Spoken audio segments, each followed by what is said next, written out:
The top three defenders on the Laval Rocket are making waves. Can they make the NHL next season? That's what we'll talk about today on Locked On Canadiens.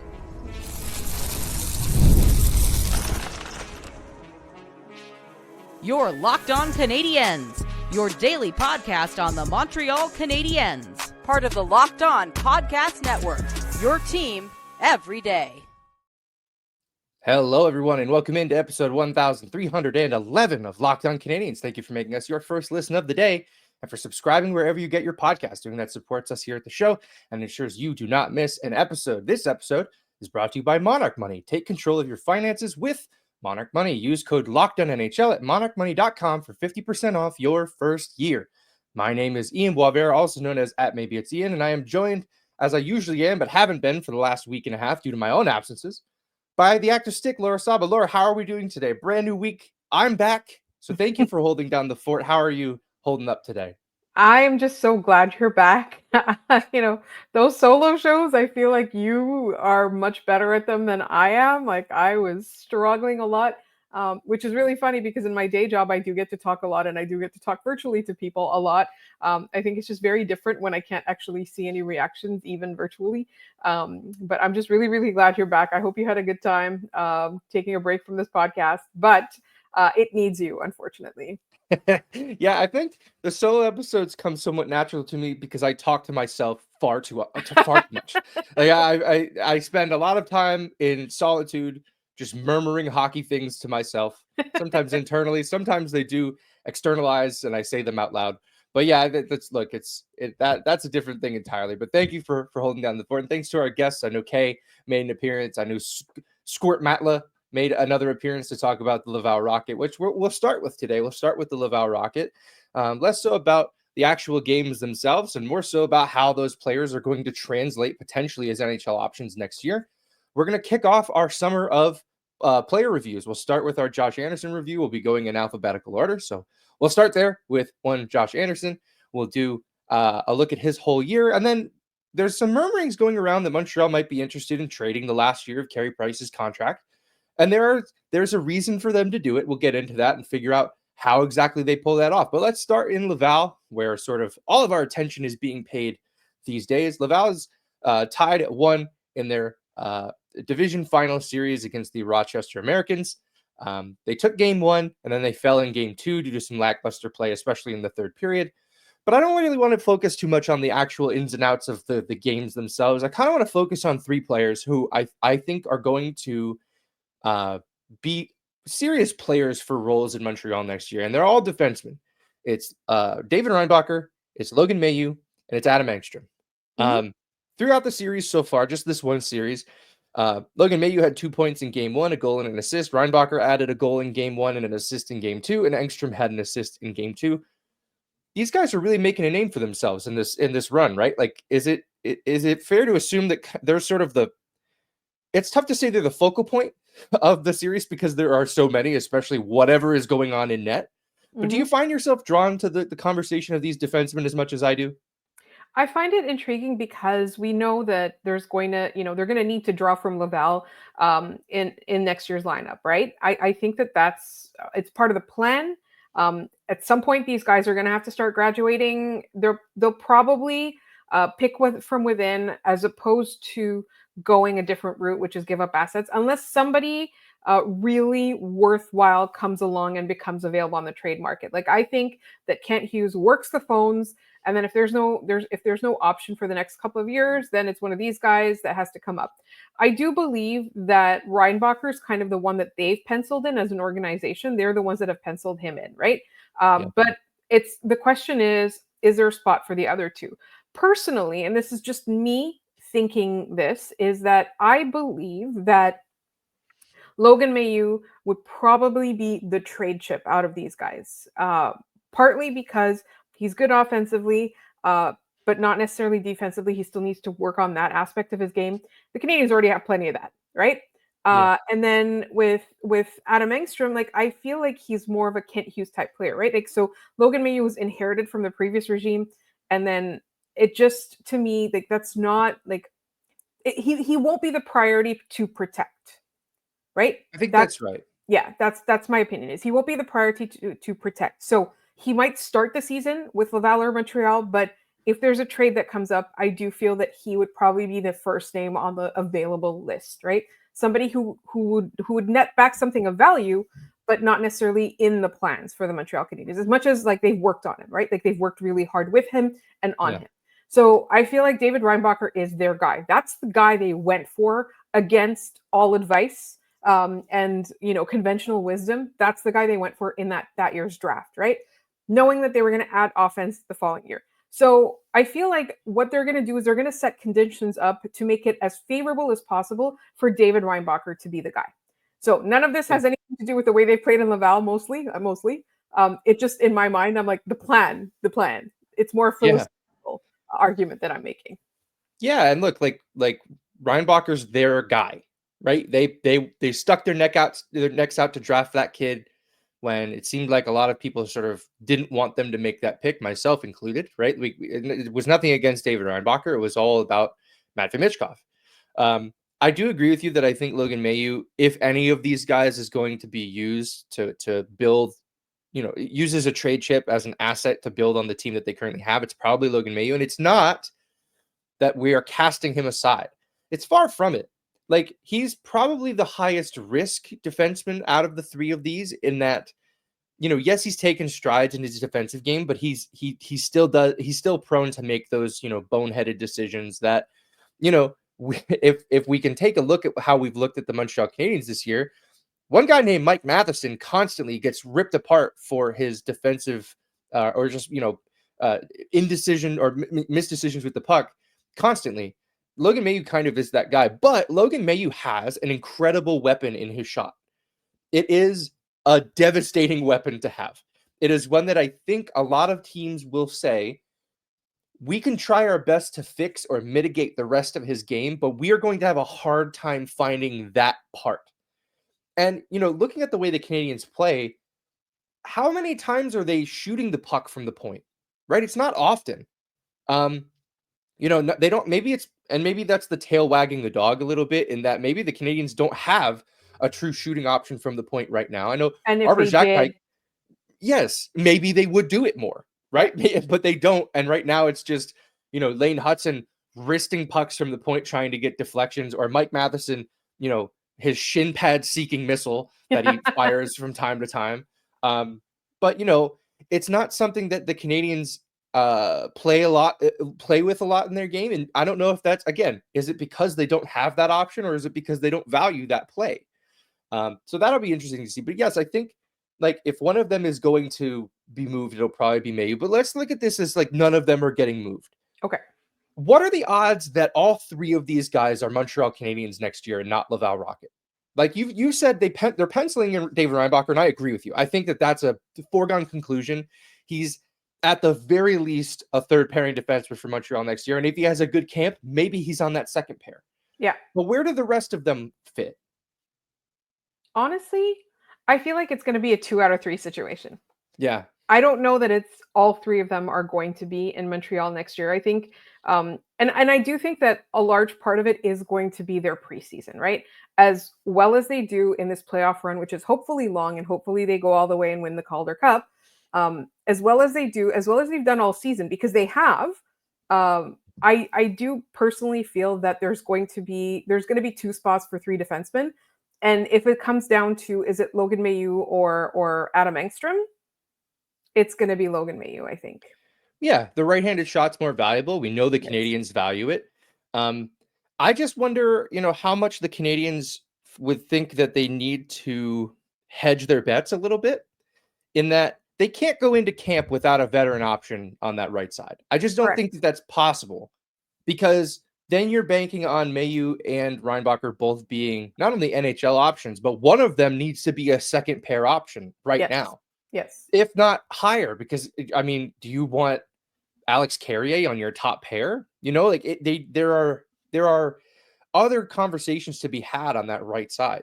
So it'll be really interesting to see, if the Canadiens watch this Laval Rocket playoff run and it goes far, and all three of those guys, Engstrom included, play really incredible hockey. how wide open do they hold the door for those guys, right? Like, do they get a veteran to come in on a 1-year, $1 million deal to play the right side? Or is it wide open and they bring nobody in and they say, these spots are yours, go fight for them? Yeah. I kind of like that option, come to think I of it. want that option. Yeah, I want those guys to seize that spot and just, that's mine. I'm not giving it up, which is not really like Reinbacher didn't have the shot to do that last year. And Mailloux, whenever he came up to the NHL, it was just a terrible experience for him. He just did not, he was getting crushed, not to his own fault. It's just, he wasn't ready. Yeah. So your final thoughts on this, like, you know, it's not likely that they come with all three of them next year, but do you think it's at least a possibility that all three of these guys, Engstrom, Mailloux, and Reinbacher, make it? Yes, I think it is a possibility. And honestly, if there's any year where they're going to do that, it has to be now. Because while they're still in their rebuild and like, you know, the playoffs at this point are the lowest bar that they have to clear after this past year, I think you're not going to have, in a contending year, you're not going to have room to allow them to make mistakes for the first 20 games before they find their footing. So you have to do it now. You have to have that first 20 games with 3 inexperienced defensemen. You can only do that this year. You cannot do it the year that you're trying to get the top spot in the division, right? The year that you absolutely have to lock up home ice advantage or whatever. Like when you start contending, you don't have that luxury. And we saw what the Canadiens did with having an abysmal first 20 games. Ideally, that's not the way it is, but you know what I mean. Honestly, if they're going to do it, I think it's this year. And I'd love to see it. I'd love to see what they do. Yeah. Game 3 for Laval is Wednesday. So hang in there. The AHL loves these big breaks in between games. I'm not a big fan. But next game 3 is Wednesday. We'll see if Laval can get back into the winning sense of things and take the lead in that series. All right, we'll step aside from Laval. When we come back, it's time to talk about a Montreal Canadiens season player review for the first time this year. We'll start with one Josh Anderson when we come back in just a minute. Did you ever check your bank account and wonder, where did all my money go? Between dining out, online shopping, and entertainment, it's really easy to lose track. That's where Monarch Money comes in, your personal CFO, giving you full visibility and control over your finances. Monarch Money isn't just a budgeting app, it's a complete financial command center. You can track all your accounts, investments, and spending all in one place so you can stop just managing your money and start building wealth. I started using Monarch Money to get a better track of my spending. And, you know, when I started using it, I realized just how much I was spending on food delivery. Spoiler alert, it was a lot. Now I budget smarter and I save a lot more. Instead of juggling multiple apps from credit card apps to banking apps, you can use Monarch Money to check in on your finances, track your spending, and even plan long-term goals. Managing money with your partner is smoother than ever. You can track shared and personal accounts, set goals, and stay on the same page financially, and it's smoother than ever without the stress. Take control of your finances with Monarch Money. Use code LOCKEDONNHL at monarchmoney.com for 50% off your first year. That's monarchmoney.com, code LOCKEDONNHL for half off your first year.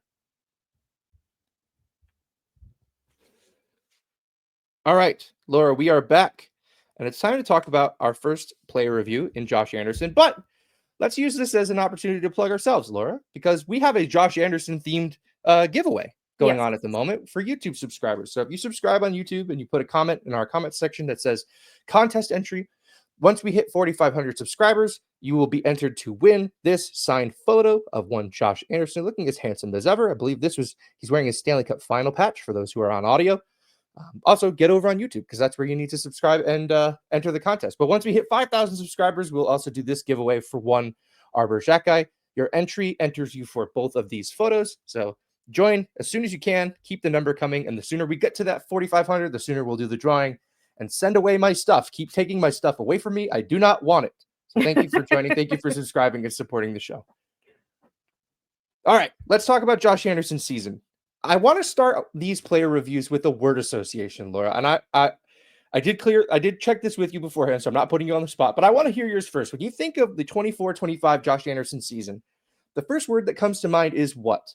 Reinvention. Very similar to mine. I had renaissance. I'm saving that one for another guy. Very good. Yeah. So he just kind of, he completely reformed his game. Yes. The Canadiens came to him in the offseason last year and asked him if he wanted to be a penalty killer, if he could be a penalty killer for them. And not only was he a penalty killer, he was a very good one, right? Yeah. Like, did you see that coming in his game at all? Honestly, like, here's the thing is that I did not pay that much attention to him when he was in Columbus, right? No. Apparently, there were brief periods where he did that in Columbus, right? So I was not aware. I thought this was like completely out of the blue. But to be honest, it's not something that I associated his game with. And when the Canadians traded for him, it's not something that, when we did all of that analysis and we asked our friends about it and we talked to Columbus experts about it and our good friend Jay Foster of Locked On Columbus Blue Jackets, like penalty killing was not the thing we talked about. We talked about him being large, being fast, having, barreling towards the goalie, power forward, et cetera, et cetera. So penalty killing really wasn't necessarily something that I associated with him, but it gave him a purpose. Yeah, it did.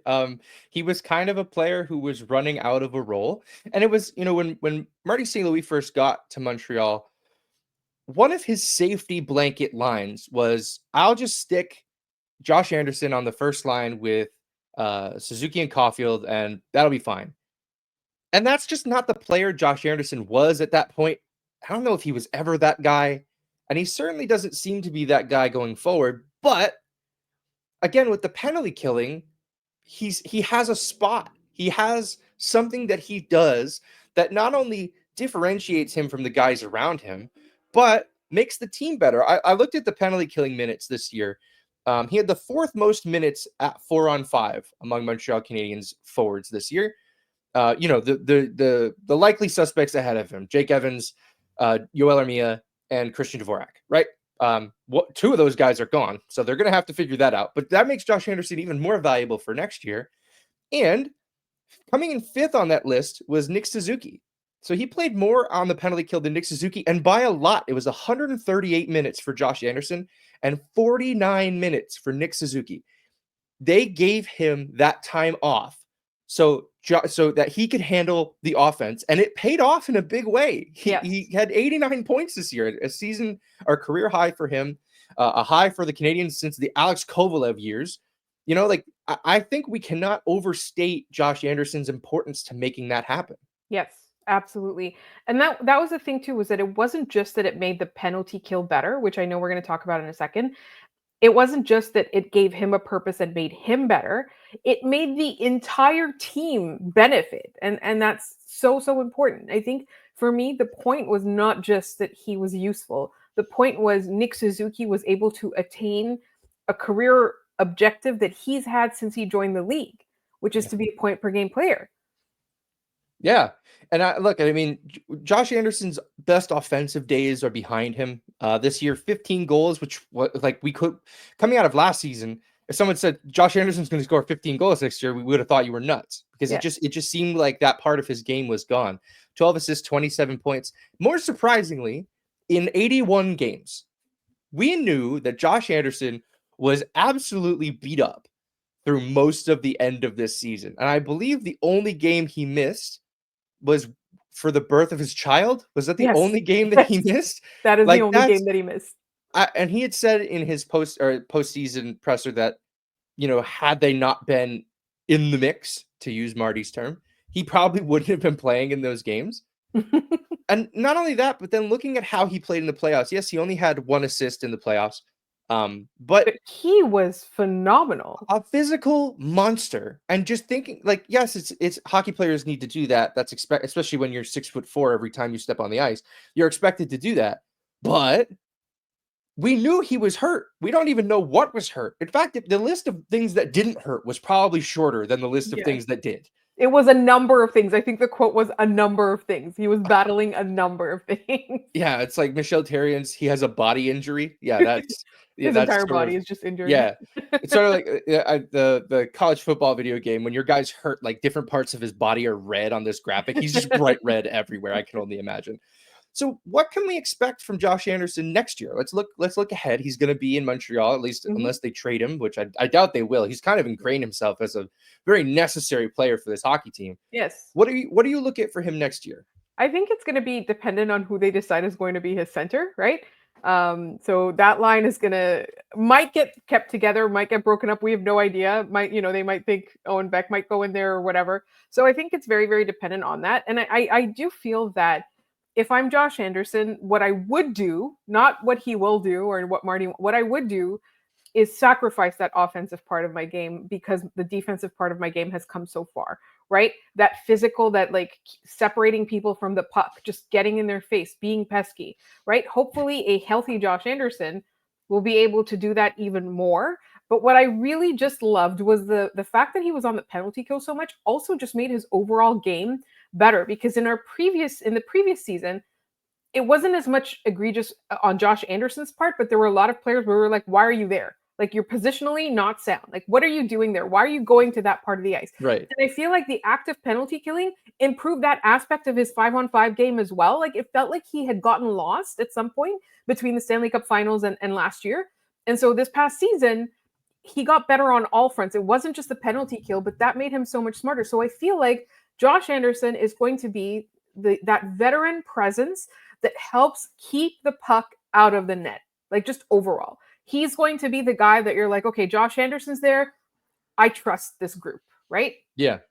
I think that's a great point. And I think, his forechecking is what's going to continue to keep him on this roster, regardless of the penalty killing, because we know that's how Marty wants this team to play, especially his bottom six. He wants them to go in and create havoc down low.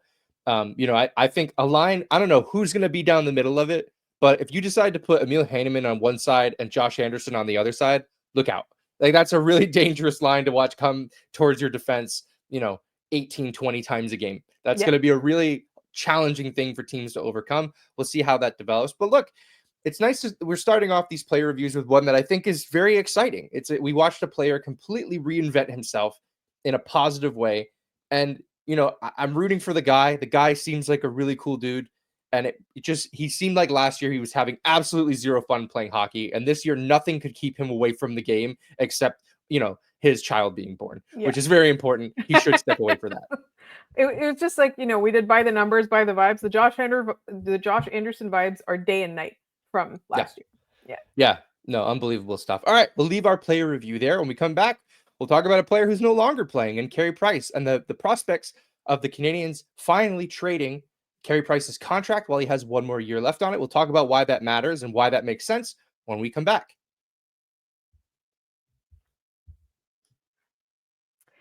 It is the height of spring, and everywhere you go, you smell barbecue. It is one of my favorite scents of the summer.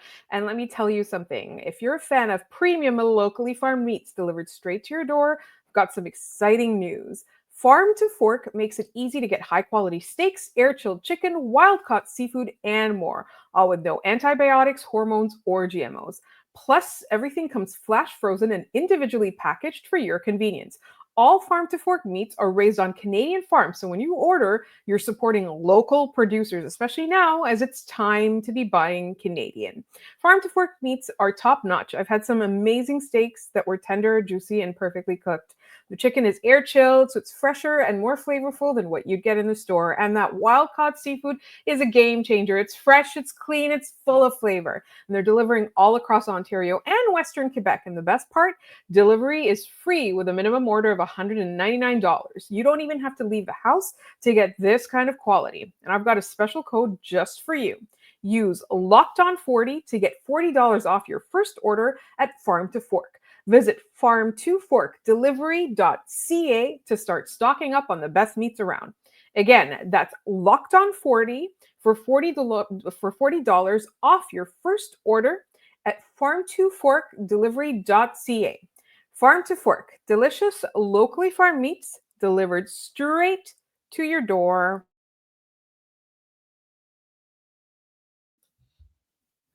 All right, Laura, we're back. Let's talk money. It's the time of year where we talk about contracts more than just about anything else. And instead of a contract that's entering the Canadiens' salary cap book, let's talk about one that might be on the way out. And I want to start, first of all, we're talking about Carey Price. We're talking about the last year of his contract. Before we do all of the abacus movement and trying to figure out how this makes sense monetarily for the Montreal Canadiens, is there an emotional component to moving the last year of Carey Price's contract? Take that, please. There should not be a universe in which Carey Price is not a Montreal Canadian. Now, I know they can do things like sign him back for one day and have him retire as a Canadian, blah, blah, blah, all of that. But there should not be a universe in which Carey Price, the goaltender, is not a Montreal Canadian. So I understand though, this is a business. The Canadiens are in a transitional phase, and this is something that should be considered. And I've been hearing a lot about that the last couple of days, even though last year or even 2 months ago, this would have seemed inconceivable. Yeah, I agree. I think the business aspect of this, and we'll get into why it makes sense monetarily in a minute. But yes, to that point, there is something that feels very icky about this conversation, right? It feels like we should not be doing this. It's a little different than when, it was Shea Weber getting moved out. Because, yeah, Shea Weber was a captain of the Montreal Canadiens, but Carey Price's impact was just different. And I don't need to go much deeper than that. It's just different. With that said, the reasons for moving the contract make a lot of sense. Should the Canadiens decide that this is a year they want to take a swing at adding something of consequence. So let's get into the numbers. He has a $10.5 million cap hit for the last year of his contract, as he has throughout the first 7 years of it. The big difference here, though, is that cap hit is average annual value. And this one is a pretty front-loaded deal. The back end of this deal is very light money-wise. His salary for this next season is only $2 million, and he has a signing bonus due to him on July 1st of $5.5 million. So, should the Canadiens trade this deal after his signing bonus is paid on July 1st, the team acquiring him will get that full $10.5 million cap hit should they want to reach the floor for some reason, but they will only owe him $2 million in actual salary. So, for a team that is, cash poor, that doesn't want to spend actual money, but needs to get higher on their cap number, this is a guy they would go after. Right now, the Canadiens would have about $8.7 million in actual space. Laura, do you know of a player in the NHL who very famously wears the number 87, who has $8.7 million on his salary? I don't know I've if you never know heard of anybody. him. I've No, never heard of him. No. If somebody knows, just let us know. I mean, I'm not it's right familiar. on the tip of my tongue, but I can't figure it out. But should the Canadiens trade Carey Price's contract, they'll have about $19 million, according to Puckpedia. I almost said Cap Friendly. Sorry, Puckpedia, but that's just them's the breaks.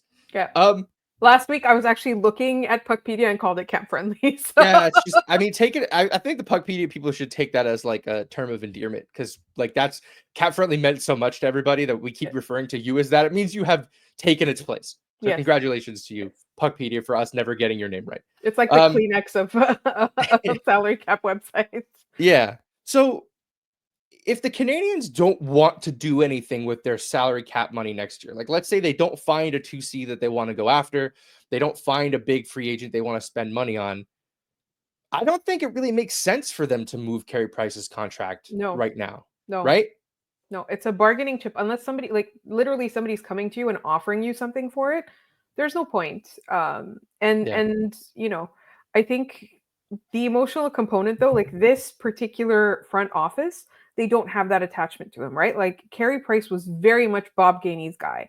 Extremely Bob Gainey's guy. And then Marc Bergevin became very intertwined with Carey Price in those years that he was here, in the 10 years that he was here. So, as much as Kent Hughes and Jeff Gordon, again, I was going to call them, Kent Gordon and Jeff Hughes.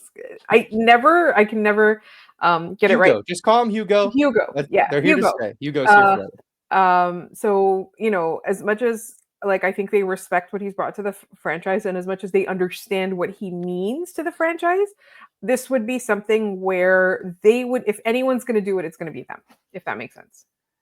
Yeah, I agree with that. So, and to your point, teams are not going to be, unless some team desperately needs to get to the salary, floor. It's not a cap floor, by the way. Cap means ceiling, floor means bottom. You're basically saying roof bottom when you say cap floor. It's just the floor. Unless a team is like, we have $9 million below the cap floor, we need a big chunk to be taken away, the season starts tomorrow, that's not going to happen. Yeah. So you're going to have to pay to offload this. I looked at one of the most recent examples, and that's Shea Weber. And the Chicago Blackhawks added 2 prospects in taking on the remainder of Shea Weber's contract. So it's not going to be super cheap for the Canadiens. What would you be willing to give up to move away from that cap hit? Honestly, like maybe prospects that aren't going to pan out. Yeah. Yeah, like it would a have to guy be who like something with no of spot depth. here. Yeah. Yeah, it would have to be something of depth. And again, like unless the Canadians decide that they want to take a swing, and what they need to avoid doing is what the Calgary Flames did when the Canadians got a first round pick for taking on Sean Monahan because they signed Nazem Kadri before they had the cap space to do so, right? So it's that sort of, you can't allow that sort of leverage to be taken against you. They need to sort of, and that's why they didn't want to talk too much in the postseason press conference. They didn't want to tip their cap to what other teams would need of them or what they would want of those teams. So I think it's likely that they move on from this last year of Carey Price's contract. But again, if they don't, it really just signals to me that they didn't see anything out there they wanted to spend their money and assets on, and they're better off just waiting. Yeah. Yeah. Like it's a conscious decision that they made. Yeah. Yeah. Absolutely. All right, let's leave that there and let's head into our trivia question. I know folks have been missing the trivia while I've been away. So here we go. We're back, and we're going to start with a Carey Price question. Carey Price got his first NHL shutout on February 11th, 2008 at home against the Philadelphia Flyers. In true Carey Price fashion, it was a 1-0 shutout win. Who scored the only goal for the Montreal Canadiens in Carey Price's first shutout in the National Hockey League? If you have the answer, put it in the comments down below. We'll shout you out on the next episode of the show. And that's going to do it for us today on this episode of Locked On Canadiens. Thanks so much for tuning in and making us your first listen of the day. For your second listen, head over to Locked On NHL Game Night. Every game, every night, until a Stanley Cup champion is crowned. Get local analysis on a national scale.